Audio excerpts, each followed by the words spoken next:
Hello, friends. Welcome to the LSU Sports Insider, brought to you by the journalists at The Advocate, NOLA.com, and the Times-Picayune. Perryn Keys here, hanging out with Reed Darcey, our LSU women's basketball beat reporter, and by Lee Trevino, who has decided to come off the 18th green to join us before he will head out to Augusta. And just a matter of days, can't wipe the smile off his face. Scott Rabalais here to join us. We of course are here to discuss more than anything LSU women's basketball. The week that was, the eventful week that was, ending of course with the Tigers' loss to Iowa in the Elite Eight in Albany, New York, and everything that has followed since. And so we will get right into it. Gentlemen, how you guys doing? The flight back home was okay, I trust, and maybe got a couple of decent nights' sleep here in your own bed. It's got to be great. Flight was great. I'm doing great. I don't know if I'm doing as great as Rab because he's about to go to Augusta in a few days. So, and I don't feel bad about it. the drool falling out of the side of his mouth. He's like, can't wait for the pimento cheese sandwiches. Pimento cheese, that's right. Makes me sick to my stomach. Anyway, we will get on to business right here.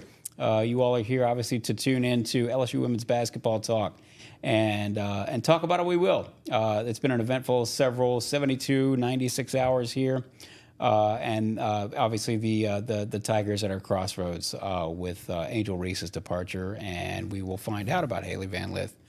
Presumably here shortly, but a bit of business here first, as always. Of course, if you're tuning in, if you're listening, you know that the Advocate's always been the #1 destination for LSU sports coverage. So please join us if you have not. Subscribe to the Advocate, whether that's in print or digital. You go to theadvocate.com/subscribe. And stay up to date with everything LSU related with our LSU newsletter. Of course, as we always say, it's a busy spring. Springtime is always busy. Spring practice, we're about 2 weeks away from the spring game. Spring practice is going headstrong into its final, several practices, couple of weeks here. And Wilson Alexander is all over that. LSU gymnastics, of course, is about to head to the NCAA regionals. LSU softball is back on track. LSU baseball's got a lot of work to do, but nonetheless, it's all to say that there's plenty going on here and plenty to try to keep your arms around. But you can find out about it all in one place if you get the headlines delivered straight to your inbox. So go to theadvocate.com/LSU newsletter to sign up for our newsletter, and that way you don't have to go trolling all over the universe to find the latest. We are here every Monday and Thursday on the LSU Sports Insider on all our social channels, specifically our YouTube channel, LSU Tigers on NOLA.com. If you go to YouTube, search LSU Tigers on NOLA.com and check it out. That way you can subscribe and you'll never miss an episode. You can catch us live on Mondays and Thursdays. If you don't catch us live, you can catch us there after the fact on that same YouTube channel. You can also catch us on Apple Podcast, Spotify, wherever other finer podcasts are found.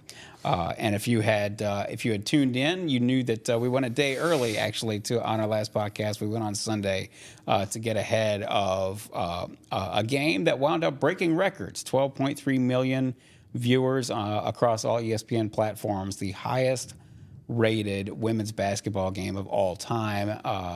It outdistanced, I think, every single NBA game last season except for one, which was the clincher in the NBA Finals, and outdid every other regular season game in college football last year except for Ohio State, Michigan. So that really tells you all you need to know about the interest in this game. And it certainly did not come out on the right end for LSU and for LSU fans, but the game itself was a banger. Gentlemen, I think we were hoping for elite level basketball, and elite level basketball we got. Caitlin Clark, what else can you say about the leading scorer in women's basketball history?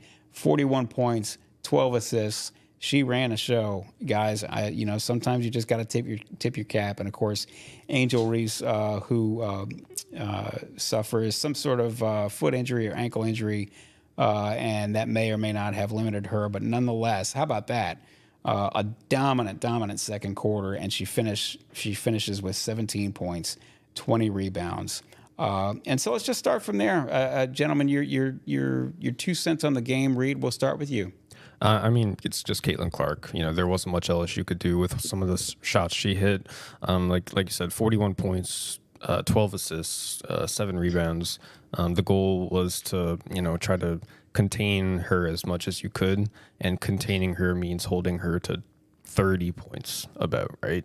She got 41. That was a little too much. It was just incredible to watch her play, incredible to see some of the shots that she made. I'm not sure there was a defense that could have stopped her from getting those shots, getting those points. So like you said, sometimes you just got to tip your hat. LSU kind of struggled, offensively. I think if you look at the layups they missed, they shot 22 of 43 on their layups.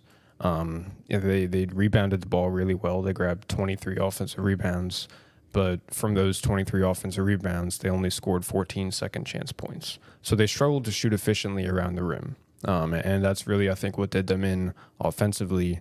They're so built to score those points around the rim and to get to the free throw line and get layups. And they struggled to do that against Iowa. And sometimes that's how the cookie crumbles, And also Iowa did a good job defending them. We saw in the first half them go to this sort of trapping 2-3 zone type of look that they would shade their defense over to the strong side and really pack the paint around Angel and Anissa. And that really baited LSU into shooting threes, which, it's not their bread and butter. It's not how they want to score. It's not what they're most comfortable doing. And so LSU finished with 24 3-pointers, which was a season high. And I think that's 24 telling. 3-point attempts. 3-point attempts, sorry. They didn't make 24 threes. They attempted 24 threes, and that was a season high. That just shows how Iowa did a good job of getting them outside their comfort zone and defending them really well. And in the first half, I thought Angel probably played some of the best basketball I've seen her play, given the stakes of the game. She was incredible, but that ankle injury kind of derailed things a little bit. And obviously in the second half, she wasn't as good as she was in the first, and Caitlin Clark took advantage. It was really that third quarter where Caitlin Clark hit 4 threes, had 3 assists, something like that. That's really when it started to slip away. But all in all, it was a fun game. It lived up to the hype somehow.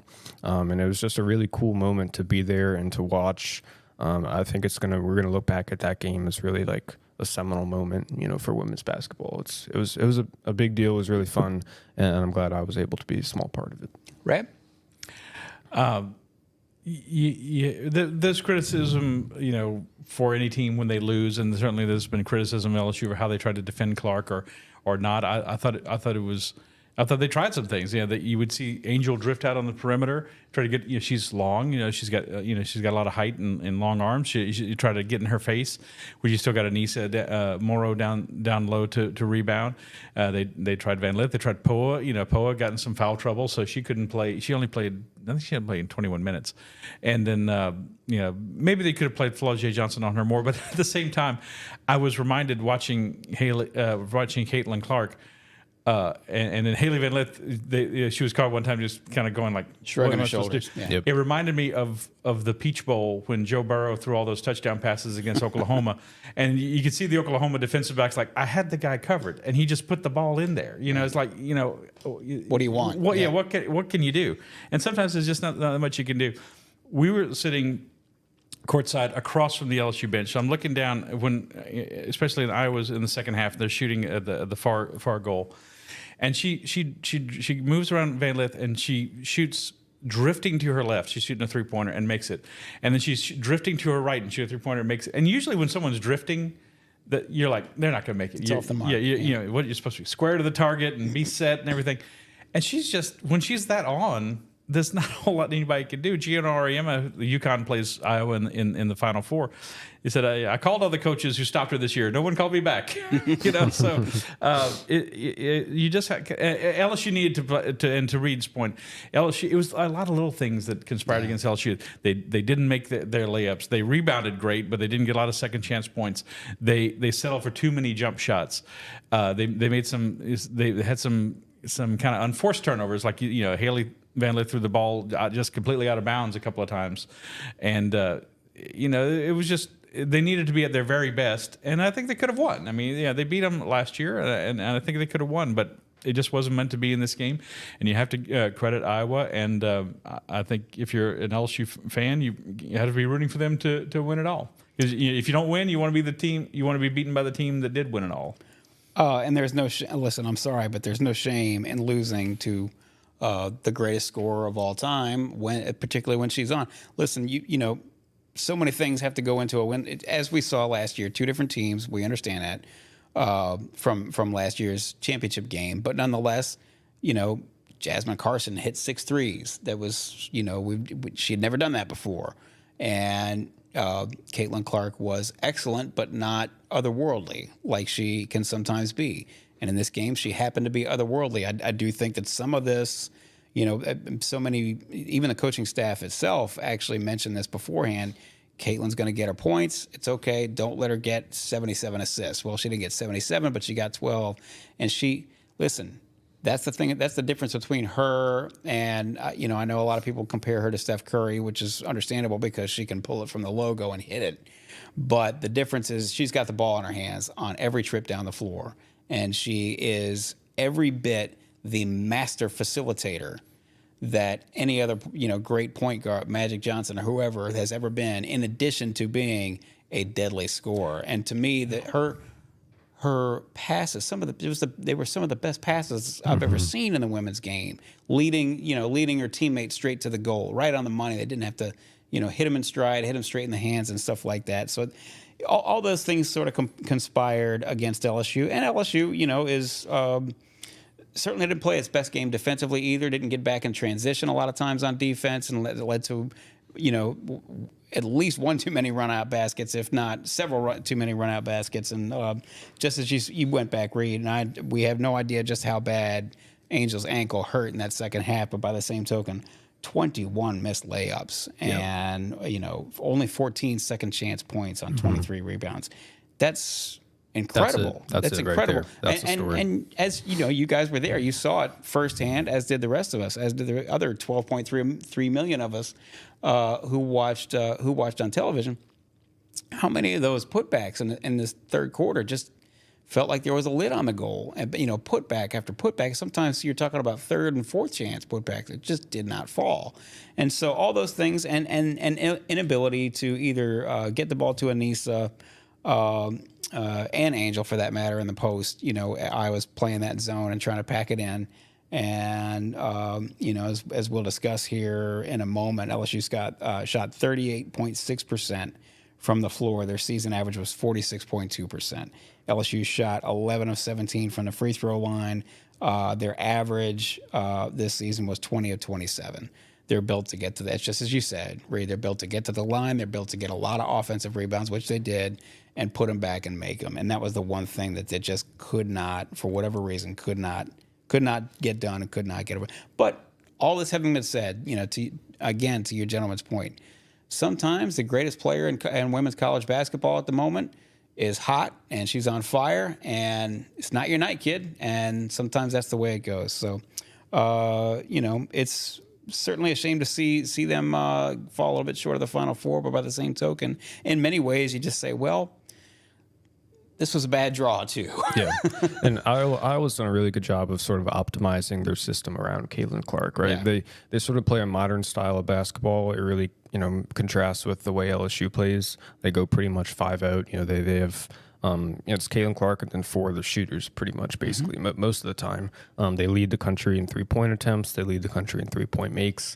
And Caitlin Clark, she really, everything revolves around her, and the players around her have learned how to cut. They've learned how to, flash, make themselves open for passes and get open layups around her and set her up to, deliver those passes. So Iowa's done a good job. The main takeaway for me is just how good of a job they've done of sort of creating a system around her, that can really bring out the best in her and really optimize her best traits. Might have to tweak that system next year when she's in the WNBA. A little bit. Yeah. A little bit. It won't be quite. It's kind of like LSU on offense. You won't have a quarterback rushing for 1,100 yards this year. No, you won't. So you got to change. Yeah. So she's, I'd hope those 12.3 million people keep watching. They watch the Final Four because, Iowa UConn is a huge game as well. It's not just Iowa LSU. So right. That's the thing. You can look if you're a fan and you're like now, and certainly if you're a competitor, like anyone associated with the LSU team. It's all about, you want to win and you're disappointed if you don't win. But if there is a bigger picture here, and that's the happening that this game was. And for it to, I did not think, because the national championship last year drew 9.9 million viewers on a Sunday afternoon on ABC network television, and this was a Monday night on ESPN. And like you said, all the different platforms and stuff. It's not just people watching on cable TV, obviously, anymore. And there's 12.3 million people. There were people at a movie theater watching in Iowa, apparently, and just there had to be lots of sports bars and watch parties going on, and social media was ablaze with I'm making this up because I don't remember exactly what games were going on where, but you would see, I think, like the Texas Rangers game or whatever, they had it on the video screen before first pitch and stuff like that. I mean, it was that big a deal. It was like, if you're an old timer like myself, you remember when Larry Bird and Magic Johnson played in the 1979 NCAA final. Magic Johnson from Michigan State beat Bird and Indiana State. This was like if they met again in 1980 in the Elite Eight, in the tournament. What would that have been? They didn't. Of course, they met and they started meeting in the NBA, and those were huge games. But this was the perfect storm of these two great teams and great players and players that people know and have awareness of. And they're familiar. They're familiar with Caitlin. They were familiar with Angel and some of the other players as well. And certainly the Kim Mulkey factor as well. And it just became this happening. And it was really cool to see for college basketball. The only thing that would have been cooler is if they'd met in the Final Four instead of this game. But I think this had to surpass anyone's expectations in terms of viewership and interest across the country. And these young ladies, these young women have changed their game, and I think the legacy that Angel Reese leaves behind and Caitlin Clark will leave behind is something we're going to be talking about for many years. They tuned in not just because of Caitlin Clark. They tuned in absolutely to watch LSU too, because we saw that actually throughout the season. Throughout the season, in one in which this is the first time I can remember where more people were interested in the women's game than the men's game. Juju Watkins and Paige Beckers and whoever else. I'm sure I'm forgetting a couple of superstars already.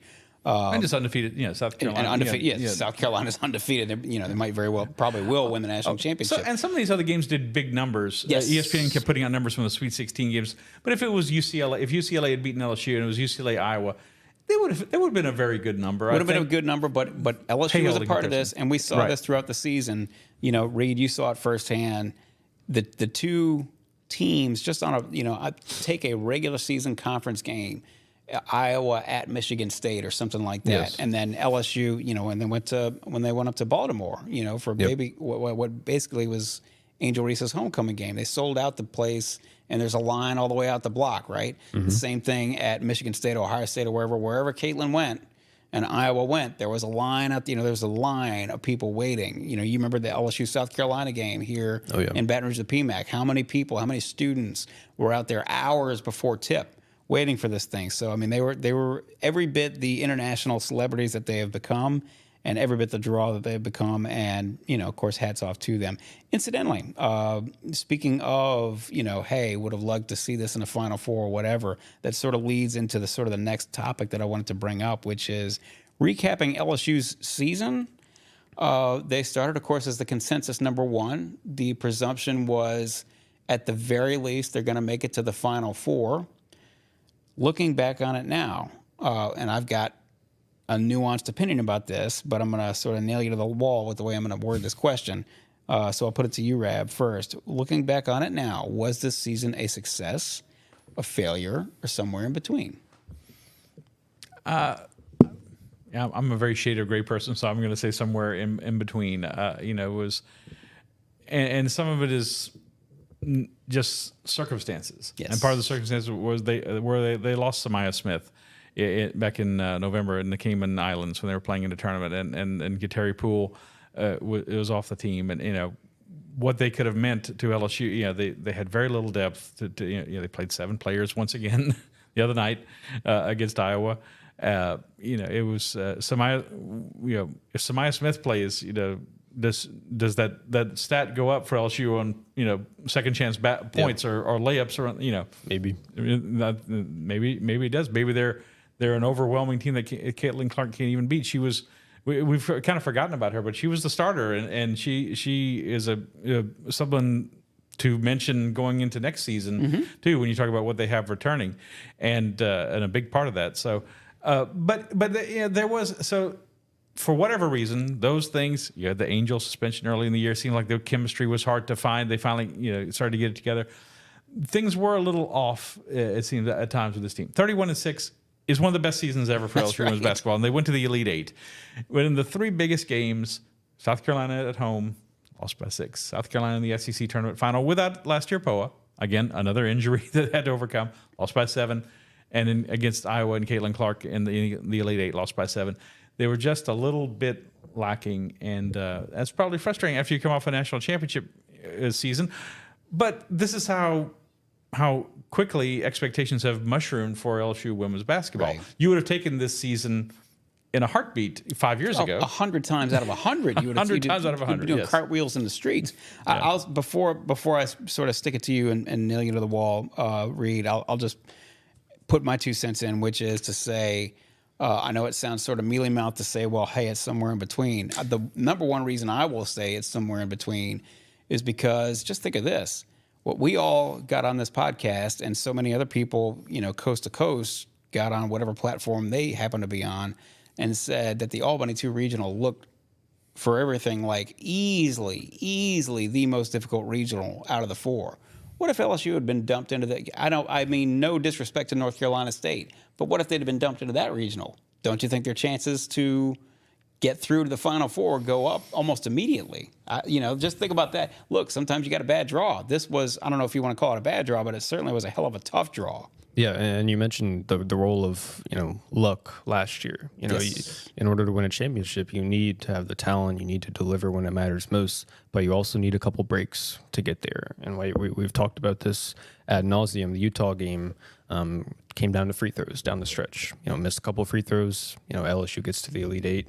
And then, once they get there, they didn't have to play top-seeded They didn't Indiana. have to play top-seeded Indiana. They didn't have to play South Carolina in the final. And so I think last year, sort of the luck that they got, it sort of regressed, back to some breaks. They had to deal with injuries. They had to deal with departures. They had to deal with, they had to run into a lot of good teams in order to get back to the Final Four, and it was just too much. It was just, something was just missing. They couldn't get past South Carolina. They just needed a little extra more to get past the top 2 teams in the country, South Carolina and Iowa. So it's just the what you're going to remember from the season is how they got this far. They got to the doorstep of the Final Four, but they just needed a little extra to get over that hump. And that's not something that they had.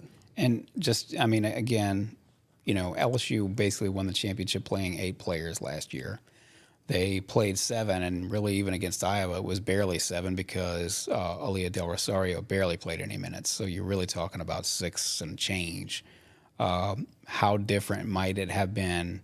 And of course, this is all part of it too. There's no way to say when injuries are going to happen, or who's going to get lucky with injuries and who's not. But how different might it have been if Samaya Smith had been able to play all season? Because as you all saw, and I'm sure you would agree, she looked like she was just about to turn a corner and really turn it on. So, which is good news though, because obviously we all expect Samaya Smith to come back next season for 24-25. So we will take a break here and just go through some business, of course, as always, and tell you that, again, we are here on Mondays and Thursdays on the LSU Sports Insider, and we are typically here on all our social channels, specifically our YouTube channel, LSU Tigers on NOLA.com. You can find us there live. We go live every Monday and Thursday. If you don't find us there live, you can find us there on that same YouTube channel, LSU Tigers on NOLA.com. You can find us there after the fact. So please subscribe to that. Please subscribe to The Advocate if you have not already, if you're an LSU fan. And why else would you be tuning in? You know that The Advocate's always been the #1 destination for LSU sports. So, and nothing has changed clearly on that. We cover all LSU sports, as many as we can. We do a great job. Our writers do a great job, a bang-up job, covering these teams from start to finish. So please subscribe to The Advocate and stay up to date with everything. You go to theadvocate.com/subscribe. And to make sure that you don't miss any of the major headlines, you can get our LSU newsletter sent straight to your inbox. So to do that, you can go to theadvocate.com/LSU newsletter to sign up for that and get everything sent to your inbox, to your desktop, to your email, and get that taken care of. And of course, we can always come to you through Apple Podcasts as well, or Spotify, wherever you find your podcasts. If you don't tune in to YouTube as well. So, with that in mind, we will I'm going to say turn the corner, I guess, and start looking toward next year. But before we do that, let's talk about the here and now. The here and now, as we come to you midday Monday, is that Angel is. I didn't expect any other decision other than that she was probably, hey, I've played 4 years. I am now an international celebrity. I can make lots of money still, and I can go realize my dreams of being a professional basketball player. And I will say this is not anything that Angel sent, but this is my 2 cents on this, is that, look, Baton Rouge, she's kind of in a fishbowl. You know, she's a huge international celebrity who's now got to probably stay somewhere near campus, even if she doesn't go to classes in person. She's got to take classes online and all that. And long story short, she bows out. Her 2-year career at LSU, she averaged 20.9 points, 14.4 rebounds, and she leaves LSU 2 years with an overall record of 65-8. Reed, that's pretty salty. Yeah, it's really good. She leaves a legacy behind, one of the best players to ever suit up in an LSU uniform, you know. And Rab, this is more of, you know, your perspective here, but she's right up there with Simone Augustus, Sylvia Fowles, some of the, you know, the legends of the LSU program. I'd imagine she'll get her jersey retired someday. You know, she's the first one to really lead LSU to a national championship. She did something that Sylvia Fowles, Simone Augustus couldn't do, you know. So that's her legacy, you know, on the court and off the court as well. If you just think about how much she and, you know, LSU and some of the other stars around women's basketball have helped grow the game so much and take it to this level where we see 12.3 million people watching an Elite Eight game. I think that's also going to be a huge part of her legacy. And so, yeah, she's ready to move on. She's ready to take that next step in her career. And at LSU, she probably did all that she could, you know, when you think about, you know, what she did in her 2 years here. I would say, Rab, and this is my 2 cents, but from my perspective, LSU owes Angel Reese nothing, and Angel Reese owes LSU nothing. They both got the absolute most from each other they possibly could have gotten. And, of course, you know, you two gentlemen were there in the post-game press conference after LSU's loss, and that was, I don't want to put words in your mouth, but I'm going to guess that's as emotional as we have ever seen Angel Reese. And that said to me that she admitted and straight up, you know, put it out there. Hey, look, I've been through a lot. I've been through maybe arguably more than anybody else could have gone through in a 2-year college career. And God bless. Time to move on. Tip your cap. You know, one of the best ever. Yeah, it all came flooding out. So maybe that probably should have been an indication that she was going like, I've been through a lot. That's I've what had I to thought. endure a lot and not said a lot about it. And it's unfortunate. It's as you said, the fishbowl that especially that athletes, especially female athletes, deal with. Now you can say, hey, they don't have to have all the fame and adulation. They could just go be a regular student, and that's true. That there's a trade-off for it, and it's hard to know where the balance comes in. You know, when it's worth it or not. But I will disagree with you just a little bit. I think LSU does owe her a great debt, a great amount of gratitude. Actually, we'll get to that. Yes, because I want to talk about what they maybe should do. Yeah. For her, you and I talked about that beforehand. I want to bring it up now too. To what Reed said, you know, she name any basketball great, man or woman at LSU, and there have been some great ones, you know, Hall of Famers, Naismith Hall of Famers, you know, Bob Pettit, Pete Maravich, Shaquille O'Neal, people like Rudy Macklin, who was the star of the 1981 Final Four team. And then on the women's side, Simone Augustus and Sylvia Fowles, who are locks to go into the Naismith Hall of Fame for their entirety of their careers, college, pro, and internationally. And Tamika Johnson, Marie Ferdinand, who was a wonderful player, an All-American back in the early 2000s, one of my favorite players ever to watch at LSU. And she did something that none of them did. It led LSU to a national championship. and help revive the program. Kim Mulkey revived the program, but you got to have the pieces. You had to have Norman Dale come and take the job, but you got to have Joey Chitwood Jimmy Chitwood putting in the ball in the basket, and that's what she did, and she just became must see. You had to tune in and watch LSU play. This play is Angel Reese. She's amazing. The Bayou Barbie. She's all these things. I got to see her play. I got to go see her play in person. And that's the other thing too. Don't we? In Louisiana, maybe I don't want to speak for everybody, but in Louisiana, don't we love people who do it with flair? And if ever there was somebody who did it with flair, it's Angel Reese. Absolutely, yeah. No, that's part of it. We want. People want to be, enthralled and entertained and everything, and she fit all those bills, and she embraced it. Yes. The Bayou Barbie, she's in Baltimore, Maryland, and she's not from here, and she leaves, an incredible legacy. I would like to have seen her play one more year. Personally, I wrote this the other day, and I still feel that way. I think she could benefit from another year in college to try to extend her game.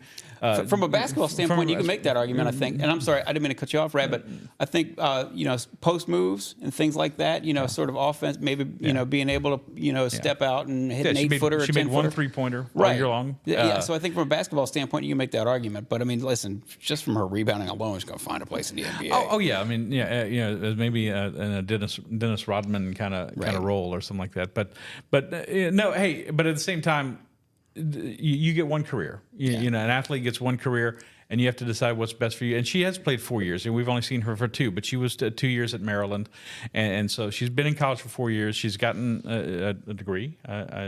She's on pace online to get her degree. Okay. Yeah. So you have to respect her decision, and I certainly do, and I wish her the best at the next level. I think she has a chance to be in the Naismith Hall of Fame one day as well. We have to see how her pro career develops, but for what she's done at college, she's built quite a foundation for herself. It's you have to remember too that regardless of what happens in your pro career, and this is true with the WNBA and the NBA, it's the Naismith Basketball Hall of Fame. It's not the Pro Football Hall of Fame. It's the Pro Basketball Hall of Fame. It's the Basketball Hall of Fame. And there's a Women's College Basketball Hall of Fame, and she will be in that. Yes. As a Women's Basketball Hall of Fame, by she'll acclamation. be in that. Yeah, by acclamation. No problem. But she's got a chance. She's going to have to continue to develop and grow her game, and I think she would, like I said, benefited from doing that at LSU. But she's got a chance to do those things, and you have to wish her the best because she gave LSU her best and deserves to be celebrated for everything she did. And we should point out ESPN had a mock draft, or their latest one this morning. She's projected 7th overall to the Minnesota Lynx. Wouldn't that be fitting? Yeah, it would. Minnesota Simone's Lynx. old team. So that's where her draft outlook is looking right now, and the draft is in a week and a half. That's right. So it's coming quick. So we'll find out soon where she's headed. I thought somebody put this out on social, and I am more than happy to rip it off and use it here. I'll just, again, you two gentlemen saw so much, almost the entirety of Angel's career at LSU. What will you remember most? I will just her relentlessness around the basket. Just to put the ball up. If she missed, she's going to get. How many times did she? It's like she'd shoot it and miss and get it back and shoot it and miss, get it back and put it up a third or a fourth time sometimes. She just could be denied. And when the ball, they said of some baseball player one time that his glove was where fly balls go to die. Yeah. I think it might have been Shoeless Joe Jackson or something like that.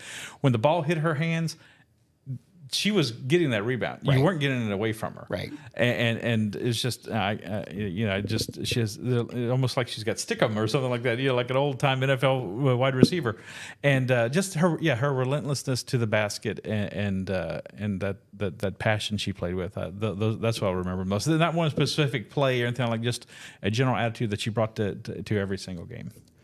Go ahead. I think I'm going to remember two things. The first is her press conference after LSU won the national championship last year, when she did the hand wag to Caitlin Clark, pointed at her ring finger, and took criticism online for that. She was taking criticism before she made it to the post game press conference. Exactly, and so she what she said in that post-game press conference was like, I'm going to do me. I'm going to be myself. I'm going to be unapologetic. No, and whatever people want to say about me, that's fine. They can say whatever they want. So she really, signaled there a commitment to, what she would build her brand off of, that commitment to being herself, no matter what anyone might say about her. And I think that's one thing she and Kim Mulkey have in common. Mm-hmm. They're both what's the word? They're both loud. They're both, They're fighters. aggressive. They're fighters. They're committed to being themselves, no matter what people say about her. And so when you contrast that press conference with the one she had after LSU's second game against Iowa, the loss, when she sort of broke down in tears, and sort of went through everything she's been through in the last year, you really showed how she paid some kind of a price for her fame taking off as quickly as it did, right? Mm-hmm. I can't imagine for a 21-year-old for this to all happen so quickly. There isn't much of a blueprint for her, for someone to have this much star power, to have this much NIL earning potential, because people forget, like, we're still relatively new into this name, image, and likeness era, and these athletes who are at the forefront of it, they're really guinea pigs in a way, because we don't know what it's like for these college athletes to have their fame and their marketing ability take off so quickly. And I think you saw, she benefited considerably from all that, but it also took a toll on her, and that's what I think I'll remember the most. I think it's important to note too that not only are we sort of in a new era, and she is at the absolute forefront of that new era. Her brand had already started to build through last season, but her international, and I've used this phrase over and over, and I keep on trying to figure out a different phrase to use, but I just keep going back to it. Her as an international celebrity, that happened almost overnight. I mean, it really did happen with that Final Four and with that championship and the exchange, and her at that press conference saying, "Hey, I'm not going to be." And I know you mentioned this on social yesterday, Reed, that one of your favorite photos that we've had at the Advocate was Hillary Scheinek's photo of Angel shooting her left-handed jump shot in warm-ups, and you can see very clearly on her forehand that she got this, and I'm pretty sure that she got it after the Final Four, last year's Final Four. In the offseason, yeah. And it says unapologetic. It's very small and very sort of ironically understated as a tattoo, but that's Angel Reese. Absolutely. If we're talking about specific moments, there's tons of them, of course, the pointing of the finger, the hand waving, all that jazz. I know that's what the overwhelming majority of America will remember her, better or worse, however the individual person feels about that moment. I personally, from a basketball standpoint, Rab, again, you mentioned her as I'm a mad dog killer here underneath this glass, and I'm going to get every rebound I got. I'm going to fight for all of it. But I think, what was a great microcosm of her game as well was that exchange. I can't remember, they're playing Tennessee. The shoe block is what I'm talking about, where she lost her shoe. She's holding her shoe in her left hand, and she blocks the player, rejects her coming down, and then gives her a good long stare too. To me, that was everything about, like, I'm a fighter. I'm going to let you know about it. I'm here to win, and I'm here to humble you, and I'm not going to be a wallflower about it too. I know that she has taken an enormous amount of criticism. So much of it was from plenty of people who, I'll say it, they're being opportunistic about it. They see a reason to score some cheap political points over it, and it's egregiously unfair. I know others have been through that kind of thing. I have not, thankfully, fortunately, in some cases out of privilege, all that. But the notion that somebody would tell you she's going to beat you, and then back it up and tell you again about it. Yep. I love that. Listen, I know that's not for everybody, but speaking as somebody who, one of my favorite athletes growing up all the time, I was in the right age frame for this, but Deion Sanders was my favorite. There's nobody who was going to tell you more about what they were going to do than Deion Sanders, and then tell you after the fact. And if you get humbled, and you're going to have to go say, hey, look, tip your cap. They got me. And, why Angel's taking so much of this, we can leave for everybody else to, give their opinions and insights on why they think that's the case. But listen, Who among us does not love a great spirited competitor, a fighter, a trash talker? She put on a show. Who among us, isn't watching sports incidentally to see somebody who's going to put on a great show athletically and then also just in terms of her personality. Yep. I'm going to put this to you, Rab. You and I were talking about this yesterday, right after she made her decision, and I don't know. I honestly didn't think about it until yesterday morning, till Thursday morning when she made her decision. I'm going to make the case and say yes. Should Angel Reese get a statue one day on this campus, on the LSU campus? I'm gonna lead up to that by saying she definitely is going to get her whatever new arena LSU winds up with, assuming they do. She's going to get her name and jersey that's number. A given. Number Yes. 10 is going up there next to Sylvia Fowles and Simone Augustus, and all the other great LSU great players up there. A statue. That is a kind of a fraught question for me. I'm kind of statued out at LSU with LSU right now. I think they need to tap the brakes on that because you think shouldn't there a baseball player or two who deserves a statue? What do you say for Dylan Cruz or Todd Walker or someone shouldn't you represent track and field with some so. And Joe Burrow, that said, I think they're going to need to do something with Joe Burrow and Jaden Daniels to go with the Billy Cannon statue for football, if I may go off topic a little bit. But yeah, if you want to say you're honoring all these other people, there's that line of four greats, who have statues: Shaq, Simone, Pete, and Bob Pettit. She belongs right up there with them, and so if those people got them, then yeah, you'd have to say yes. You mentioned it before. She did something that none of the rest of them did. None of them did, and she's and I think there's a very good chance LSU will win another national championship under Kim Mulkey. Right, but she's the first. That's right, and she took. Remember, LSU had never won in either the men's or women's game. Had even won a Final Four game before they beat Virginia Tech in the semifinals last year, much less win a national championship. So, yeah, if all those other people get one, she can get one too. Yeah, for sure. The special place, as Rab, you and I happen to go to high school here in Baton Rouge and have been here for quite a while. So there's a special place in I've always said that I thought Simone it's not even debatable. She's the most accomplished Baton Rouge-born athlete that this city's ever had. Yeah. And so there's a special place in all our hearts, I think, for Simone. And my personal favorite was always Sylvia Fowles, which ironically, I guess, in some ways, because Sylvia, you covered her firsthand, Rab. What I loved about Sylvia, she was the world's greatest sweetheart of a person and just such a warm human being. And then you got her on the floor, and she's just a complete mad dog killer. But we all love Big Sil. Yes. Again, Simone earned a statue. Simone, you want 2 statues. You give 3, 4. I don't. That great. God bless. But if she got a statue, then yes, I do think that Angel Reese at some point, somewhere down the line, yeah, why not? Why shouldn't she be in bronze? She has earned it for all my money. So let's talk about she is departed. We know that.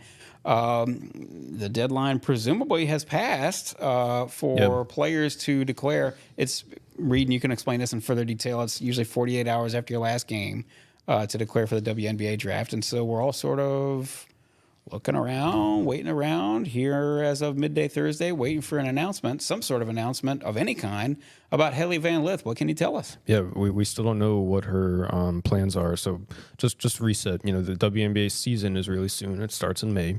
So the WNBA draft is April 15th. And because it's also soon, right as the college season is ending, the WNBA has a deadline of April 1st for players to decide if they wanted to declare for the draft or return to college if they have any eligibility left, like these seniors who have that 5th year from COVID. So April 1st came, and if your team is still playing in the Elite Eight or the Final Four, the WNBA is saying you have 48 hours to let us know if you're going to come into the draft. And so LSU loses on Monday, which meant they had Wednesday evening to sort of make their decisions. We saw Angel Reese make that pretty early on Wednesday, but we haven't heard anything from Hailey Van Lith. We haven't heard anything from her or the WNBA saying that she has declared for the draft. I think it's safe to presume that if she had declared for the draft, we probably would have heard something by now. At least from the league. Right? Yeah, at least from the league. So that sort of leaves us with sort of two possibilities. Is she going to come back for her 5th season at LSU, or is she going to hit the transfer portal and sort of go somewhere else? So I think that's probably the decision that she's trying to make right now. She's probably trying to weigh those decisions. If you remember, she will be a 2-time transfer if she does hit the portal, but that shouldn't affect her status to play right away because long, complicated process, NCAA waivers, court orders, right. Those 2-time transfers can play right away now. Right. So she can, if she so chooses, she can come back to LSU. Kim Mulkey has said that she would be welcome back at LSU, that she hopes Hailey Van Lith returns to LSU. But there's also the possibility that she enters the portal and tries to find somewhere else to play. So we're just waiting to hear from her, for her to make a decision. The transfer portal, coincidentally, it opens the day after Selection Sunday, and then it's open for 45 days, I believe. So there's still a few weeks left of that frame. So she's got some time to make that decision. If she does want to enter the portal, again, this is all speculation. We don't know if that's what she's considering, but those are her 2 paths that she has left to take. We know that Hailey came here with a couple of very specific goals in mind, and she wanted to show off sort of a different set of skills and show that she more than just a scorer, that she could distribute and things of that nature, play defense. And we can debate about whether she accomplished everything she wanted to accomplish. She came here knowing that her scoring numbers were going to go down. I don't know whether she banked on her scoring numbers going this far down and whether she really accomplished everything she wanted to as a point guard, because that was a new position for her. So I guess with all that said, we don't know for sure how much she enjoyed this year, frankly. She may have had a blast. She certainly looked like she was enjoying herself at certain times, enjoying her teammates and enjoying being, certainly a player on a winning team, on an Elite 8 team. But we don't know what it was like behind closed doors for her, and how difficult practice and training and those things may or may not have been. So we will see. I personally, I don't know. I'm not Hailey Van Lith, but I would think that if I were her, I would say, Coach Mulkey, I love you. I know you're going to get the most out of me. I know you're going to be hard on me. I would love to stay here, and can you please find us a point guard out of the transfer portal? That's what I would say if I were her. But maybe I'm wrong, and you guys can tell me I'm wrong if I'm not. Yeah, I mean, I think that would be nice, but I mean, again, it's a personal decision, and I think she should come back, and but it's I've said this since I wrote that column the day after the championship game, the Elite 8 game. They need to have her go back to being a shooting guard and then bring another point guard. Now that potentially creates some problems. If you have someone playing, player X playing point guard, and you have Hailey being a shooting guard, what do you do with the other 2 existing shooting guards that you have in Flo J. Johnson and Michaela Williams? Someone's got to go to the bench. And you go Iowa style, and Anissa is your post player at 6'1", maybe. I don't know. I mean, then Samaya Smith comes off the bench. That's true. That would be a big departure from the way Kim Mulkey prefers to play. Very much so. Yes. And you've just brought in a transfer jersey, Wolfenbarger, who's 6'5", but plays more of a wing kind of role, right? She's not going to be. She's not going to be a traditional center. She's not a Leah Del Rosario or Samaya Smith. She's got more of a perimeter oriented game. So it would have to be kind of finessed, and I think for her to want to come back to the right situation. It would not shock me if she went to another school, and I think she definitely needs to play somewhere next year and to re-up her stock a little bit, because I saw a projection from I think on3.com that said, Angel's going to be a top 10 pick. She's going to be a second-round pick or a free agent, and that makes it very hard to make a WNBA roster. Particularly in the WNBA. We saw just last year, and that was an eye-opener, I think, probably for many of casual fans who didn't understand how this works. LaDasia Williams goes first round. She went first round, right? She goes second round? I think she went early second. Early second round, and Alexis Morris went early second round, and very quickly, summarily, they were cut from their teams because, again, there's only 12 players on a roster and only 12 teams. That makes up 144 spots. And maybe you're not going to beat out that veteran who's been playing for 6 years. who signed in the offseason. And that's sort of the way it is. It's a shame, you can say, but that's the truth. And so, to your point. I have to say, for Hailey, this has probably been a over on balance. I can't imagine it has. A frustrating season. Like you said, was it a success? Was it a failure? Was it something in between? Again, it was something in between, but it wasn't a raving success. I mean, she knows that she's kind of small, undersized, and somewhat slow of foot to play a shooting guard in the WNBA. So she's like, okay, well, if I can learn to do the point guard, and it just doesn't. I read so more of their games in person than I did, but it just didn't quite translate into that. And if you're like, what's the difference? You're playing your guard. You get they're handling the ball, but it's the difference between distributing the ball and getting everyone involved in the offense and getting your offense yourself, as to have someone setting you up for the offense like they do for Michaela Williams, a lot of the time. So it's it doesn't quite translate the same, and I think maybe that was a bit. That probably was a little bit jarring for her too. Yeah. I think it was for all of us. And if we're talking about next year's team too, we all said this in a previous podcast. We all feel like next year, there's just no doubt about it. Next year's team is going to be Flaw J's team from a leadership standpoint. Yes. And so that'll be an interesting thing to have to navigate for whoever the point guard is too, to make sure that Flaw J is as involved as an off guard can possibly be involved, because you're going to need that leadership, and you're going to need that. You're going to want that ball in her hands as much as you can possibly get it to her. So, but they've got to have a point guard. If they have a point guard, they're a national championship contender once again. If they have a similar point guard situation to what they had this year, I don't see them being a national championship. In that starting lineup, you can pencil in Flage, Michaela Williams, Anissa Morrow, and Samaya Smith. That's correct. Who's the fifth player? Do you bring someone in from the portal? Is it Hailey Van Lith? Is it last year Poa? If you don't bring somebody in the portal, those are the questions they're going to have to figure out as we get into the offseason. And for that matter, let's talk about this. Of course, we don't know. I don't think there's a one of us, if we're being frank, who knew Anissa Morrow's name last year. Maybe we knew her name, but we certainly didn't expect that she would end up at LSU at this time last year. And so maybe there are several transfers. We got to assume there's going to be several transfers coming in, and this is not typical. We know that Kim Mulkey likes to play with a short bench, so it's not typical that maybe one of these role players who barely got off the bench would suddenly turn into a key contributor. But it has happened, and if there are any local fans out there who remember the name Moon Urson. Moon Urson played at Destrehan. She was two-time Gatorade Player of the Year in this state, and spent her first couple of years at Baylor not doing a whole lot, averaging maybe 10, 11 minutes, a couple, 4 or 5 points a game.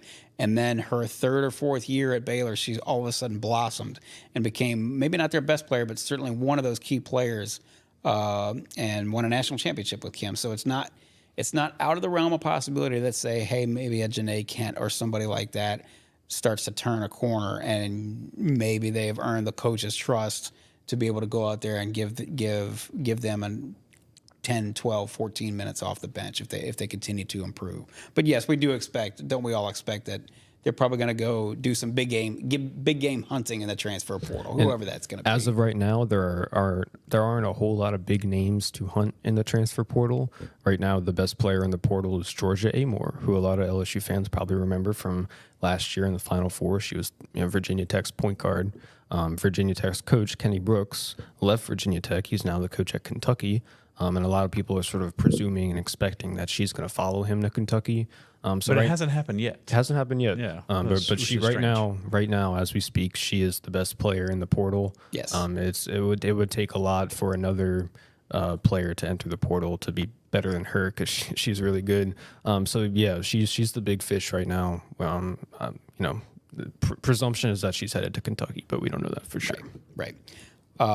Reed, I obviously we all know about Jada Richard coming in. Who else does LSU have in the way of recruits for the next 2 years now? Well, Jada Richard is the only one in the 2024 class, where we know that she's the only one they're probably going to bring in. She's going to be the extent of their 2024 class. Gatorade Player of the Year from Lafayette Christian. Lafayette Christian. She led Lafayette Christian to 4 straight state titles. So she's going to be the only recruit pretty much they bring in this cycle, and that's fine because they've got so many players coming back, presumably. Right. So they wouldn't exactly have the space to bring in a 4 or 5 player class. 2025, they just picked up a commitment From Bella Hines, she's a point guard from New Mexico. She's still a verbal commitment. So that's the first addition to their recruiting class in 2025. So after that, they've got a few big names they're going after in 2025. And so that's where recruiting stands. There isn't too much activity right now, but it could pick up in the offseason. And Bella Hines, you can find her dad's put out lots of videos on her basketball playing out there online. Little Caitlin Clark light, I'm not saying she's gonna be Caitlin Clark, yeah. but she's got a lot of range, and she kind of physically reminds you of Caitlin a little bit, and she likes to shoot it, and she'll put up a lot of shots. As for the rest of the other players on LSU's team, of course, we'll wait and see what happens with Hailey Van Lith. But everybody else is eligible to come back. Last year, Poa's got another year. Samaya, obviously. I mean, even players like Amani Bartlett and obviously, Del Rosario, Angelica Velez, and anyone else, really, frankly, who's on the roster, they are all eligible. And to your point, that's why they don't have a signing class of 3 or 4 or 2 or whatever, because they've got a big transfer coming in already. Yes. And Jada Richard from down the road in Lafayette. Gentlemen, it's been a pleasure this year. I don't know why we should expect anything else from LSU and from Kim Mulkey's squad, but if nothing else, we were entertained from start to finish on this season. We got our money's worth out of the whole thing, and I'm sure we will continue to get our money's worth as we go down the road with the LSU women's basketball program. I will just sort of say in closing, and I'm sure you guys would agree, if anybody's sort of heartbroken or disappointed, LSU fans out there, it's certainly understandable, but by the same token, think about where this program was 3 years ago, and how disappointed you would be with a loss in the Elite Eight to the leading scorer of all time. So I don't know, anything you guys want to say, just sort of in closing to wrap up. As Kim Mulkey said Monday night, it's okay to be sad. Everyone but one team goes home sad, right, from both tournaments. 67 teams on the men's side, 67 teams on the women's side go home in tears, or to some degree. Someone's career is over. Someone's never playing basketball again, or whatever. That's what I love. I love the emotions of the celebration and the despair of the NCAA tournament. I think it's one of the things that makes it so compelling, and that's what you have with LSU. It's if people are disappointed, it means they care, and they didn't care about LSU women's basketball 5 years ago and proved it. Yeah, so there were only a few hundred people at their home games, if that. So this is a big change, and I would expect, as we have talked many times, off camera, we expect LSU, that we have to prepare to have, for them to make long, deep runs in the NCAA tournament under Kim Mulkey, and I don't think that's going to change. Somehow, some way, she's going to put together a fine team for next season, and it's going to be exciting to see what that team does. Anything else you want to add, Reed? Any 2 cents from your first season on the beat full time? They certainly kept me busy. A lot of controversies, a lot of unexpected moments, a lot of memorable press conference moments. It was in all seriousness, it was a blast. It was really fun. It's super cool that there's such a good team with so many good personalities, so many good characters, so many good stories for us to tell. It was a blast. It was never really a dull moment, and I still haven't had a dull moment yet. I was about to say, you probably got another month worth of drama here. The season's over, but we're still unpacking everything. So it's it was really fun, and it was really cool. It was a really really fun season to be around, and so it's going to be an interesting off season. It'll be interesting to see how they attack things. Stick with us, please, if you would, not just for LSU women's basketball and everything that comes along with it. Stick with us, of course, as we go through and finish off spring practice for LSU football. See if baseball can't turn the corner here at some point. Of course, we've got the LSU gymnastics team as well, hitting the NCAA. We didn't even talk about that, Rab, but they're hitting the NCAA regionals this weekend. Mm-hmm. Presumably, they will handle their business and get through to the national championships and we will see whether they can bring home a title as well, which would be their first title, incidentally. There's always something to keep up with, and we, of course, will be the #1 destination, as we always have been, for LSU sports coverage. So go to theadvocate.com/subscribe and join us if you have not already, whether it's in print or digital, and stay up to date with everything. Get all the latest headlines sent straight to your inbox with the LSU newsletter. Go to theadvocate.com/LSU newsletter to get it sent straight to your inbox and stay up to date with everything. We are here every Monday and Thursday on the LSU Sports Insider. We're here on Apple Podcasts, Spotify, wherever other finer podcasts are found. And of course, we are also on all our social channels. We are live on our YouTube channel every Monday and Thursday. That YouTube channel, LSU Tigers on NOLA.com. Give us a search on YouTube and find us and subscribe. That way you'll never miss an episode. You'll catch us live every Monday and Thursday. And if you don't catch us live, you can catch us after the fact on that channel anytime you like. Gentlemen, it's been a pleasure yet again. For Reed Darcey, for Sevi Ballesteros, and for Robert Young behind the glass, I'm Perryn Keys. This has been the LSU Sports Insider.